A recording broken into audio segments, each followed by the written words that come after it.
I waited until the children were asleep. Their soft breathing filled the small bedroom behind me, a fragile rhythm that reminded me what I was still holding on for.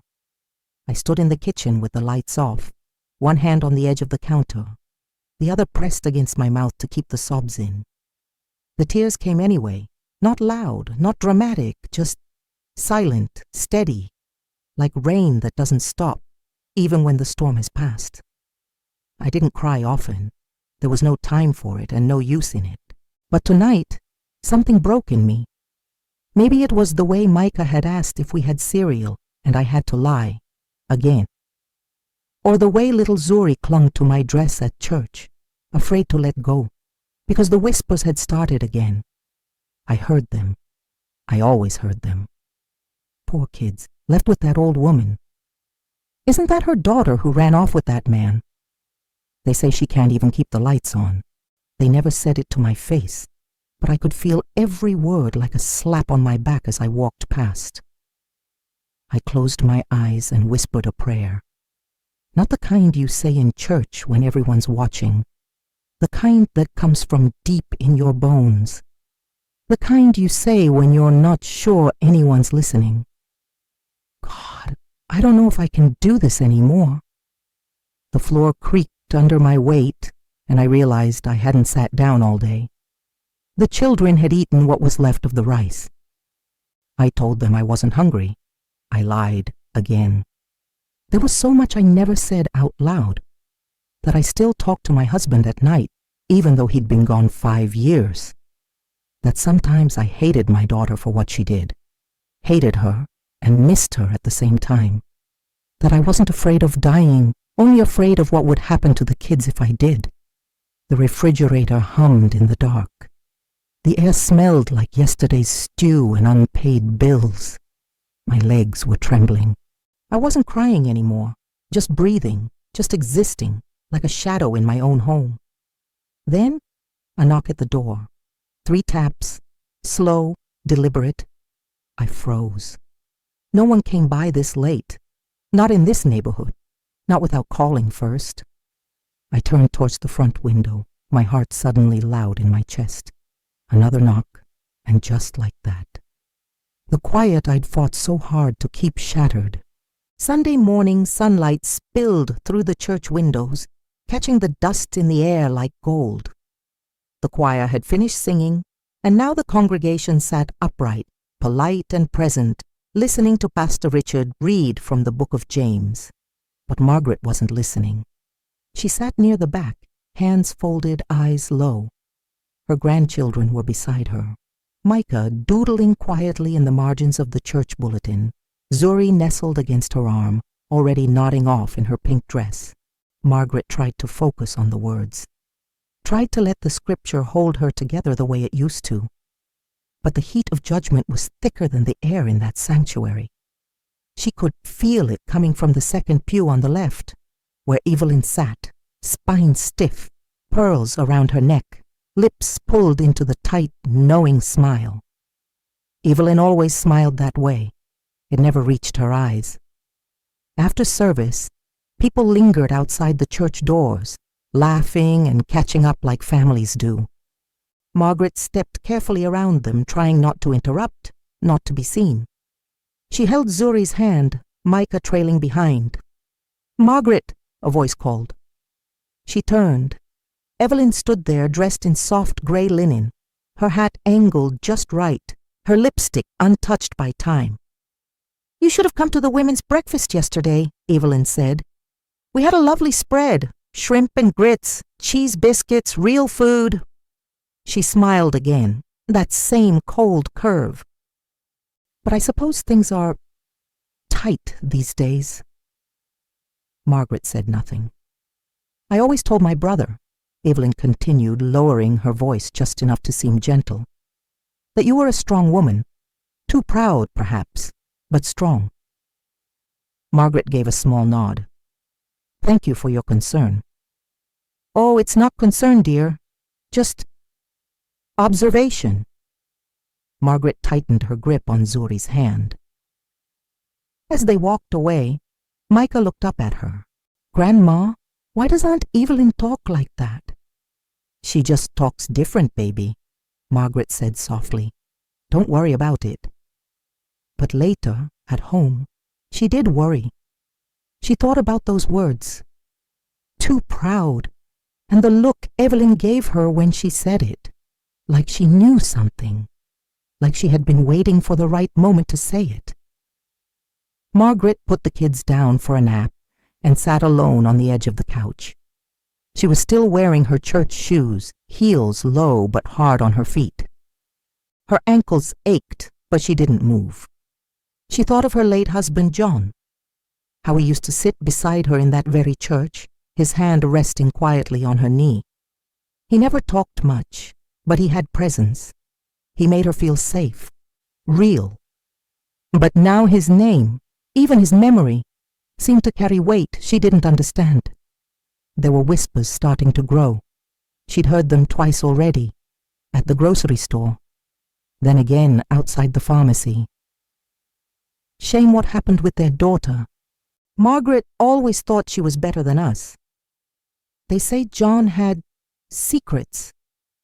She told herself not to listen. But that night, as she folded the kids' laundry by dim light, Margaret's hands paused over one of Micah's shirts. The fabric was worn thin. A voice echoed in her mind, Evelyn's voice, calm and cutting. We all think we know the people we marry, until we find out we don't. The morning after church came too soon.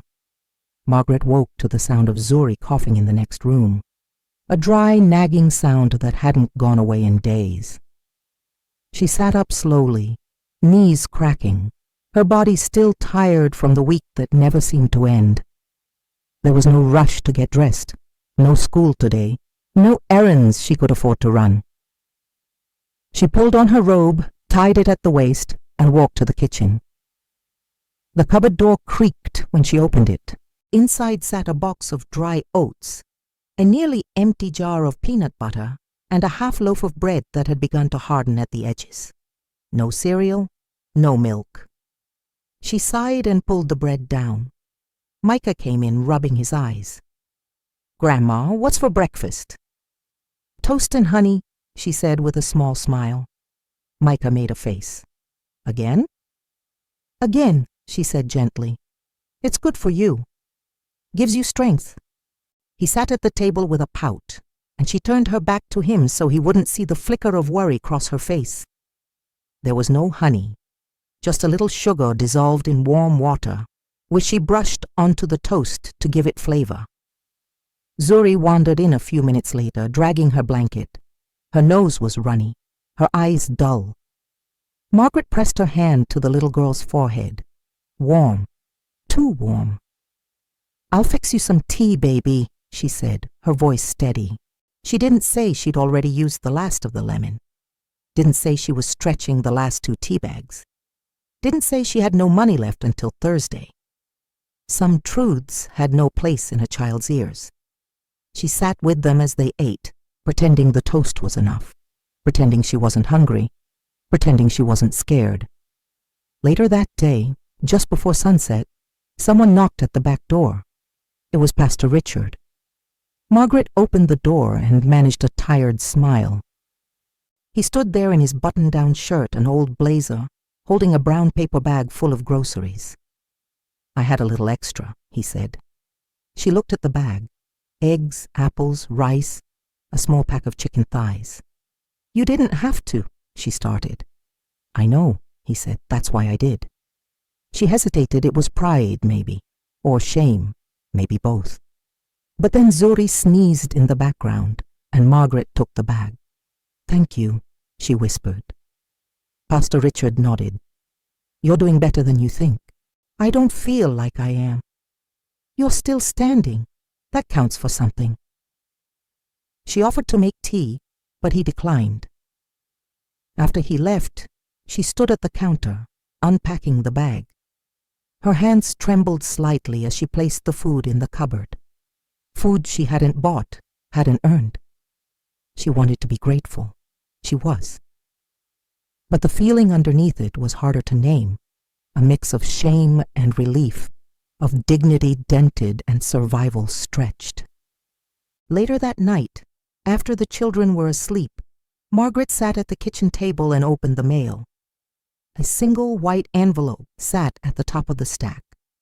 No return address, just her name, but not her name alone. To John and Margaret Wallace. Her heart stopped for a moment. Her husband's name. She opened it with careful fingers. Inside was a letter, yellowed, written in unfamiliar handwriting. It wasn't a condolence.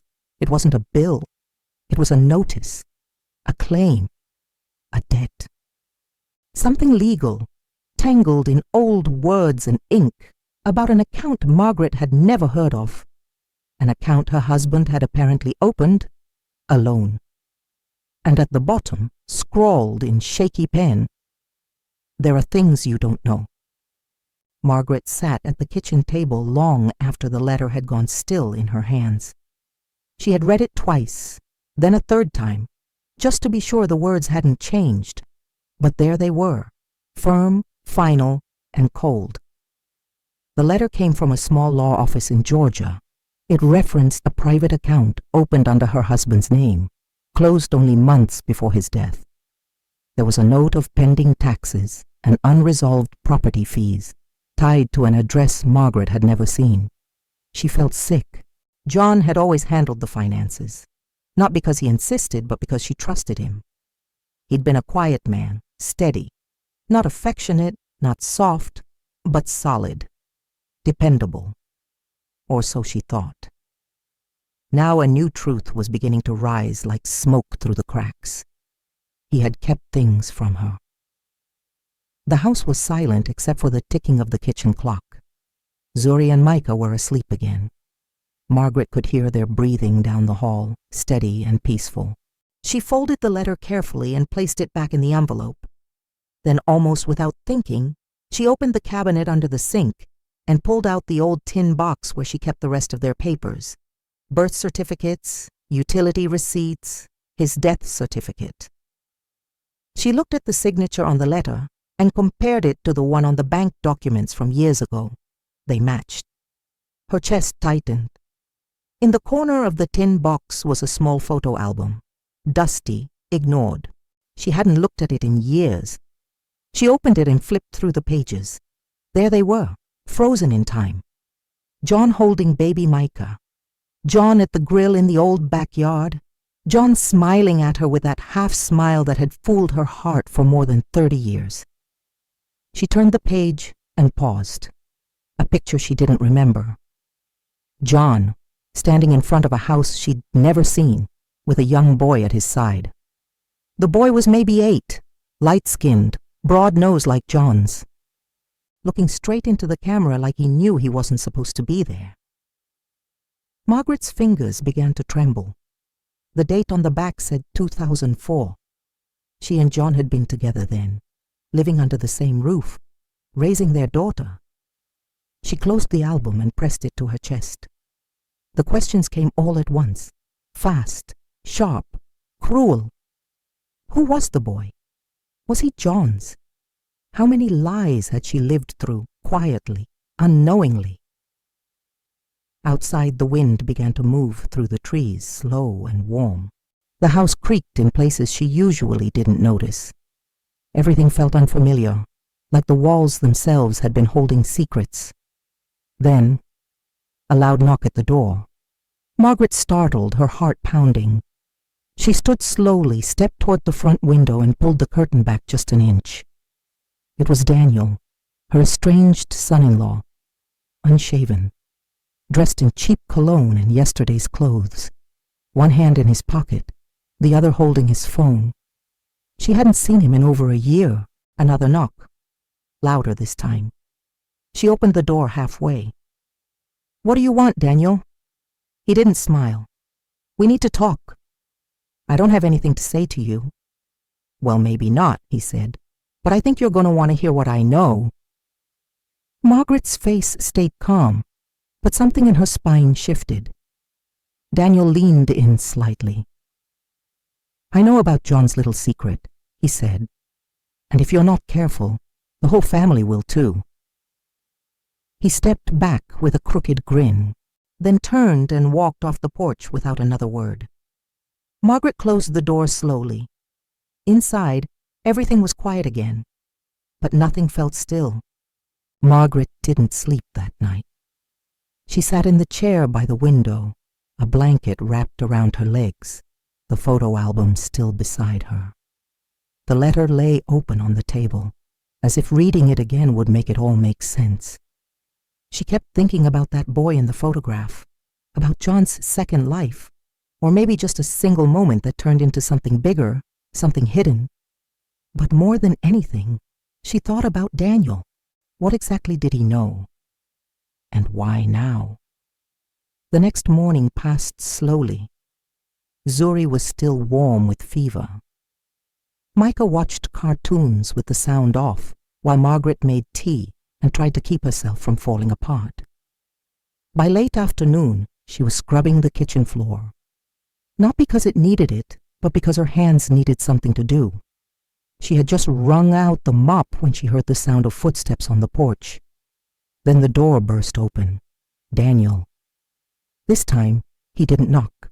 "Don't you know how to call first?" she snapped, wiping her hands on a dish towel.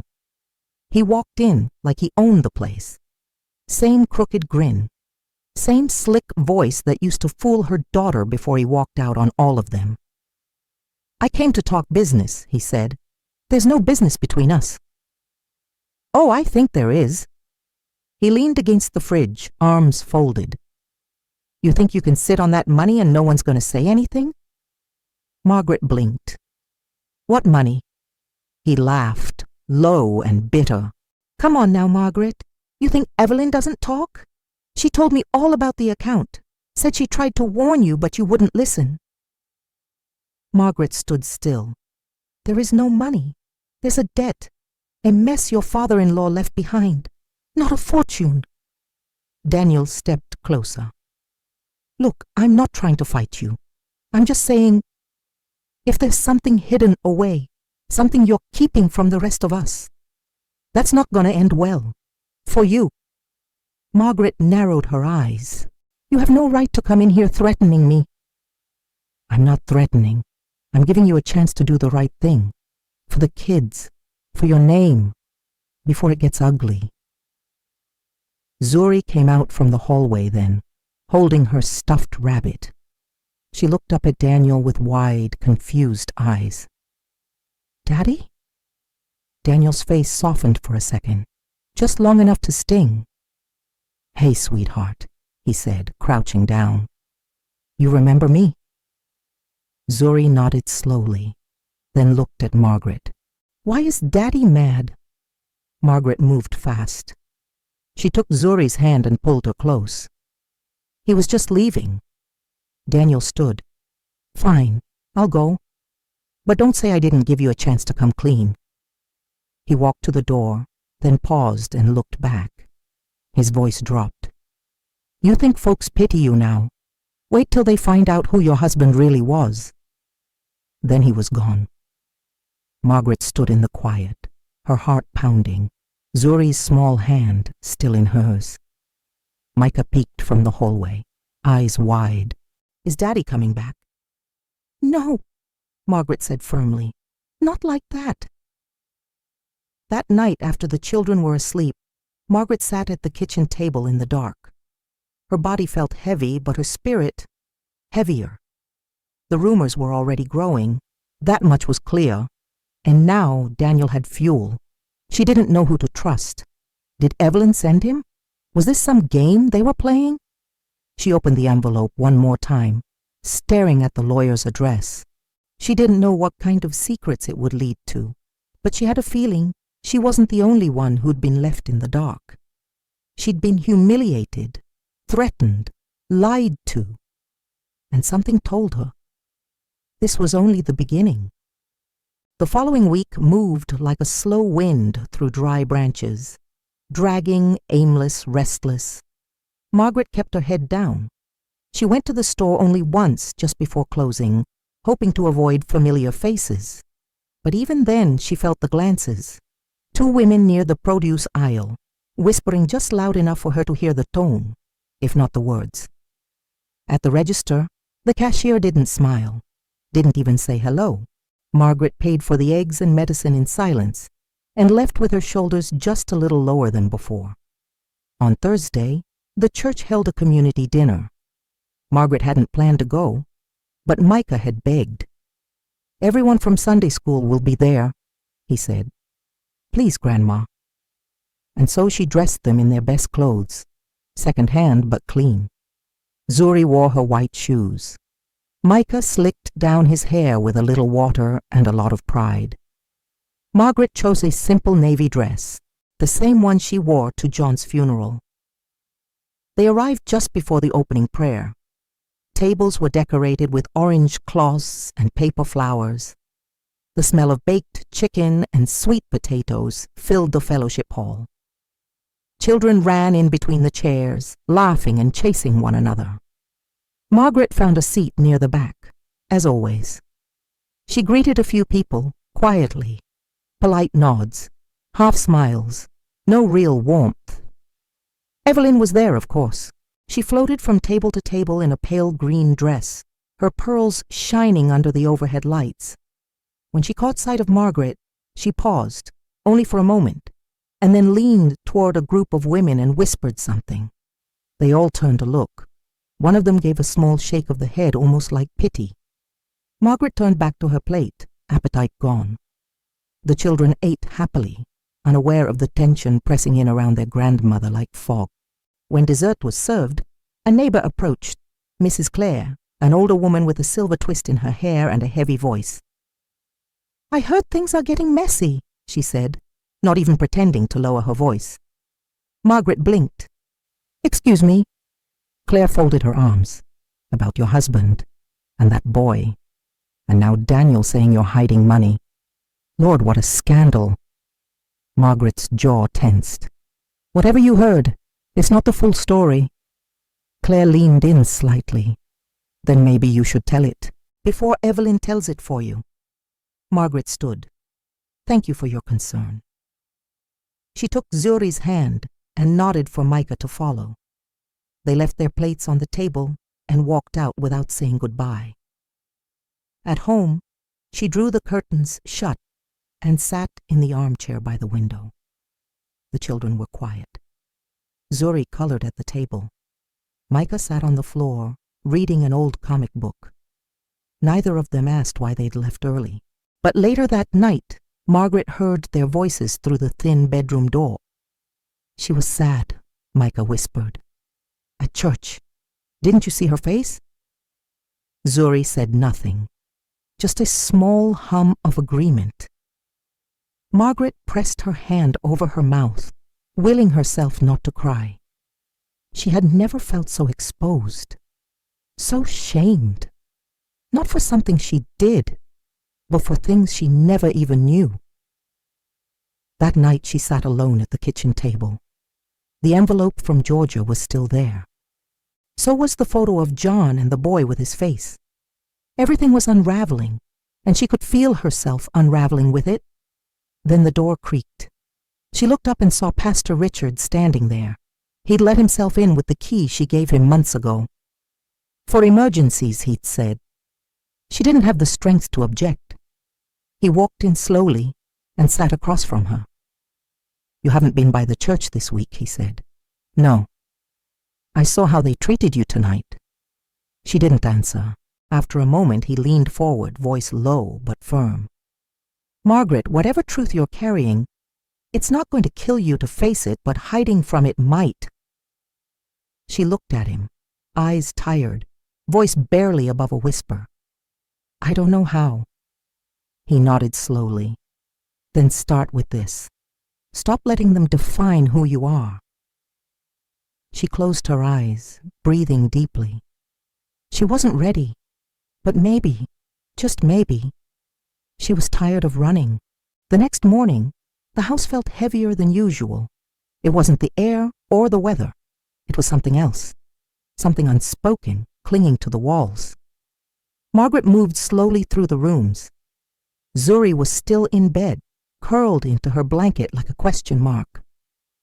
Micah sat cross-legged on the floor, building a tower out of worn dominoes.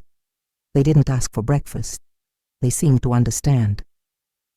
Margaret stood at the base of the attic stairs for a long time before climbing them. The wooden steps groaned under her weight. The light bulb at the top flickered when she pulled the string. Dust floated in the still air, and the scent of old fabric and forgotten years filled her nose. She hadn't been up there in over a year, maybe longer. There wasn't much. A few boxes labeled with dates she didn't remember writing, a rusted trunk from her mother's house. And in the corner, covered in a faded towel, was a small wooden box, darker than the rest, heavy with time. She stared at it for a while before picking it up and bringing it downstairs. At the kitchen table, she placed it in front of her. It had no lock, no markings, just age and silence. When she opened it, the smell of old paper filled the room. Inside, a stack of yellowed envelopes, a bundle of photographs, and a letter. One her hands trembled to touch. She opened it. The handwriting was John's. It was addressed to her. "If you're reading this, I'm gone." Her chest tightened. "I never meant to hurt you. I kept a part of myself from you because I didn't know how to explain what I'd done. Before we were married, I made a mistake. A child was born. I tried to do right by him. I thought I could keep that life separate from the one I built with you. I was wrong." She blinked through tears. "I didn't love you less. I just didn't know how to love honestly. I'm sorry." There was more. Apologies, regret, a list of accounts he'd closed, debts he'd paid. But one line stood out. "His name is Elijah." Margaret sat back in the chair. She whispered the name out loud just once. Elijah, a name her husband had carried in silence, a child her husband had carried in secret. She reached for the photographs. One by one, she laid them out. There was Elijah as a baby, being held by a woman Margaret had never seen. Then Elijah as a boy, the same photo she'd found earlier, only now there were others. Him holding a soccer ball, him at a graduation, him standing next to John, smiling, real and warm. And there, tucked into the bottom of the box, was a small receipt for monthly payments, consistent, quiet, private. John had never abandoned the child. He'd just abandoned the truth. Margaret's throat tightened. She wasn't sure what hurt more, the betrayal or the fact that even in secret John had still tried to be a father. All those years, sitting beside her in church, saying grace over dinner, helping their daughter with her homework, and carrying this other life in silence. Margaret stood up from the table and walked to the sink. She turned on the faucet and splashed cold water on her face. Her reflection in the window looked older than she felt, not tired, just weathered, worn, but still standing. Then the room tilted, not suddenly, not violently, just enough to make the light seem wrong. Her knees buckled. She reached for the counter, missed, and collapsed to the floor. Darkness folded over her like a blanket, and for the first time in years, Margaret let go. The ceiling came back into focus slowly. Margaret blinked against the harsh kitchen light above her. Her cheek was pressed to the cool tile floor, her breath shallow, her limbs heavy. For a moment she couldn't move, couldn't even think. Then came the sound. Small footsteps. A voice. "Grandma?" Micah. He was kneeling beside her, panic in his wide brown eyes. "Are you okay?" She blinked again, forced a nod. "Yes, baby. Just got lightheaded." Zuri stood behind him, holding her stuffed rabbit tight against her chest. "I'll get some water," Micah said, already running to the sink. Margaret sat up slowly, her body aching from the fall, but her mind still heavier than anything her bones could carry. She looked at Zuri, who climbed gently into her lap. "You scared me," Zuri whispered. Margaret held her close, breathing her in. "I scared myself." When Micah brought her the water, she sipped it slowly, then sat there on the floor, surrounded by silence and questions and truths too heavy for children. That night, after the children were tucked into bed and the house was still, Margaret sat in the living room facing the box again. This time, there was no panic, only sorrow, and something deeper beneath it, a quiet rage she hadn't let herself feel before. She pulled the letter out again, read John's words line by line, the guilt, the regret, the apology that came too late. She tried to remember what they were doing in 2004, the year that photo was taken. Had she been sick that winter? Had their daughter been acting out? Was that why John had disappeared for a few days and said nothing? Every memory felt suspect now. Every quiet moment suddenly felt like a cover for a deeper silence. Margaret loved him. That hadn't changed. That was the betrayal. She loved a man who kept a child from her. She had mourned that man, buried him with trembling hands and a loyal heart. And now she was left with this, a box of proof that he'd lived another life, not just before her, but beside her. She thought of Elijah. He'd be grown now. She didn't know where he lived or if he even knew her name. She didn't know if he hated her for what her husband had hidden, or if he was still waiting for someone to acknowledge him. What would she even say? "I'm sorry I didn't know you existed." It all felt so impossible. Then came the final blow. The doorbell rang. Margaret tensed, stood, and walked to the window, careful not to wake the children. She didn't need to look hard. It was Evelyn, standing on her porch in a silk blouse, hair pinned, face unreadable. Margaret opened the door halfway. "It's late." Evelyn didn't waste time. "You found the box?" Margaret stared at her. "You knew?" Evelyn's eyes didn't blink. "I always knew." Margaret said nothing. Her grip on the door tightened. "I told John to tell you," Evelyn went on, "years ago, but he said you wouldn't understand. He thought he could keep the mess away from you. Thought it was love." "That wasn't love," Margaret said, voice low. "That was cowardice." Evelyn's mouth twitched. "He was my brother. I didn't agree with what he did, but I kept my mouth shut out of respect. Now the whispers are everywhere, and you're the one left with the fallout." Margaret's eyes burned. "Is that what you came to say? That I should be ashamed for someone else's choices?" Evelyn stepped forward slightly. "I came to say this. You're not the only one thinking about the children's future. You're not the only one with legal rights. Daniel is still their father." Margaret's body stiffened. "What are you saying?" "I'm saying," Evelyn said slowly, "if you can't hold this house, financially or emotionally, others might have to step in." Margaret's voice dropped to a whisper. "You want to take them?"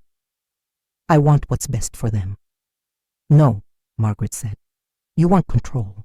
You always have." Evelyn didn't answer. She just gave one long, hard look, then turned and walked down the steps without another word.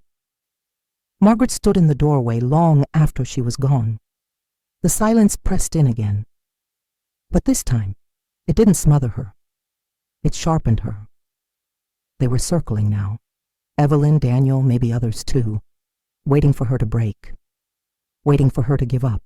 But they didn't know what Margaret knew now. She was betrayed, yes, but she wasn't broken. And if she had to fight to protect her grandchildren, she would. Not with shouting, not with vengeance, but with truth. Margaret didn't sleep that night. She sat at the kitchen table again, the box open beside her. The letter, the photos, the receipt for payments, the weight of it all. But now she was no longer just grieving, she was planning. They were coming for her. Not with fists, but with papers and rumors and suggestions disguised as concern. Evelyn, Daniel. And behind them a network of whispers eager to see her fail. She looked across the table, where her Bible lay closed. She hadn't opened it in days, not because she'd lost faith, but because she wasn't asking for comfort anymore. Now, she was asking for clarity. She took a deep breath and made a list on a torn envelope. Call legal aid, speak to the bank, confirm John's account, ask about Elijah, protect the kids. By sunrise, she had already made coffee and was halfway dressed when Micah came out, rubbing his eyes. "Why are you up so early?" he asked. Margaret smiled faintly. "Got things to do. Are we in trouble?" She crouched beside him. "No, baby. But we're going to need to be brave for a little while. Can you do that for me?" Micah nodded, serious as ever. By mid-morning, she sat on a hard plastic chair in the legal aid office across town, her documents clutched in a worn purse. The intake worker, a young woman with kind eyes and too many cases, looked through the paperwork. "This is messy," she said gently, "but not hopeless." Margaret held her voice steady. "I'm not trying to win anything. I just need to keep my grandchildren." The woman nodded. "That's a good place to start." They talked options, guardianship, custody protections, financial aid. None of it was simple, none of it was fast, but it was something. As Margaret stepped back out into the heat, she felt something she hadn't felt in weeks. Momentum, not relief, not victory, but motion. She could work with that. The next stop was the bank. She waited quietly, ignored the stares, ignored the long glance from the clerk when she mentioned her husband's name. "Yes, there's record of the account," the man said. "But it's been closed for over a year. Funds were cleared before that." "By whom?" "I'm afraid we can't release that without a court order." Of course. But she saw it in his eyes, the shift, the unease. Someone had gotten to it. Maybe John himself, maybe someone else. Still, she left with copies of the account notices and a printed form for disclosure. Another step, another stone in her hands. That night, after the children were asleep, she sat with Pastor Richard again, this time not for comfort, but for guidance. She handed him the papers. He read them carefully. When he looked up, his eyes were somber. This could change how people see your family. Are you sure you want to take it public?" "I'm not doing it for appearances," Margaret said. "I'm doing it to keep the children with me. If that means people know what John did, so be it." He nodded slowly. "You've changed," he said. "No," she replied. "I just stopped hiding." The next Sunday, Evelyn announced a family gathering, a private matter for those concerned about the future of the children. Margaret wasn't invited, but she heard about it, and she decided she'd go anyway. She pulled out her navy dress, polished her shoes, packed her purse, and most importantly, she tucked the envelope under her arm, the one with John's letter, the documents, the photos. Not to start a fight, but to end the silence. She didn't know what they'd say when she arrived. She didn't care. This wasn't about her pride anymore. This was about her grandchildren, about her right to protect them, about her right to stand in the truce, no matter how much it cost her. The Wallace family hadn't gathered in months, not since John's funeral. But today, Evelyn had called everyone together. It was framed as a concerned conversation about the children, the family name, and the so-called future. Margaret wasn't officially invited. No one called. No one asked if she would attend. But she knew. It wasn't concern. It was a campaign. She arrived just before noon.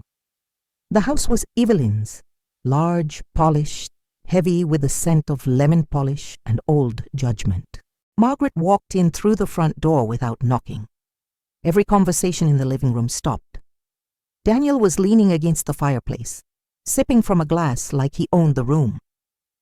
Evelyn stood near the center, surrounded by cousins, uncles, and church acquaintances who had somehow earned a seat at the family table. Margaret met Evelyn's eyes. She didn't blink. "I see you decided to join us," Evelyn said, her voice honeyed with false warmth. "I did," Margaret replied, calm. "Since you're discussing my grandchildren, I thought I'd bring some clarity to the room." Murmurs rippled through the circle.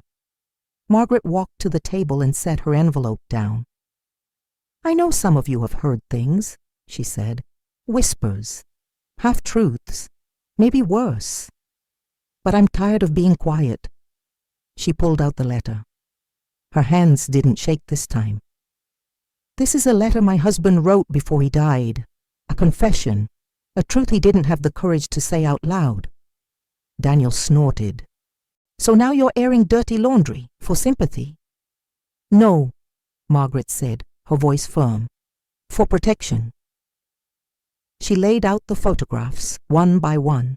John holding Elijah, the monthly payments, the signed account documents. Then she stepped back. "John had a son before our marriage," she said. "He supported the child privately. He kept it from me. That was his decision, his shame, not mine, and not these children's." Evelyn's face tightened, but she said nothing. Margaret looked around the room, her gaze steady. "I've buried my husband, raised my abandoned grandchildren, lived with rumors, judgment, and silence, but I won't let anyone, not Evelyn, not Daniel, not this room, use lies to tear apart what's left of my family." Daniel stepped forward. "You're broke, Margaret. You're barely holding on." Margaret turned to him. "I may be broke, but I'm not broken, and you gave up the right to call yourself a father when you walked out. You don't get to show up now and act like you care." He opened his mouth, then shut it again. No one came to his defense. Margaret took a breath. "I didn't come here to beg. I came to draw a line. If anyone wants to question my right to raise these children, you'll need to go through the legal system, and I'll meet you there, with paperwork, with proof, and with everything John left behind." She picked up the envelope, tucked it back under her arm, and looked at Evelyn one last time. "Maybe your reputation matters more than truth. Mine doesn't. My dignity's not for sale." Then turning slowly, she walked to the door. Micah and Zuri were waiting on the porch, dressed in their Sunday best. Margaret reached out her hands and they took them without a word. The three of them walked away together. No one stopped them. No one spoke. And behind them, the silence in Evelyn's perfect living room was louder than any argument. The air felt lighter as Margaret stepped off Evelyn's porch. She didn't look back. Micah held one hand, Zuri held the other. The weight of the envelope was still under her arm, but it felt different now. Not like a burden, but a record, a quiet ledger of survival. They walked home without speaking. No one needed to say a thing. Back at the house, the children went straight to their room. Zuri curled up with her stuffed rabbit.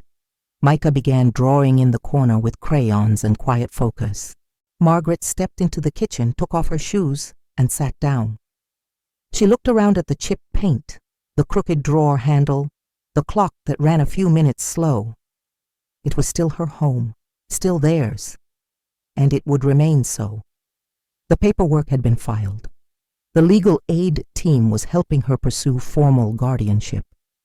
Evelyn's threats had no ground, and Daniel hadn't shown his face again.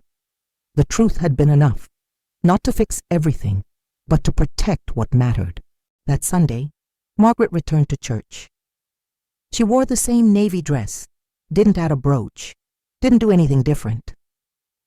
She walked in with her head held high and her grandchildren beside her. The same whispers rose, but this time they quieted before reaching her. Not because they believed her story, but because she didn't flinch. She took her seat near the back.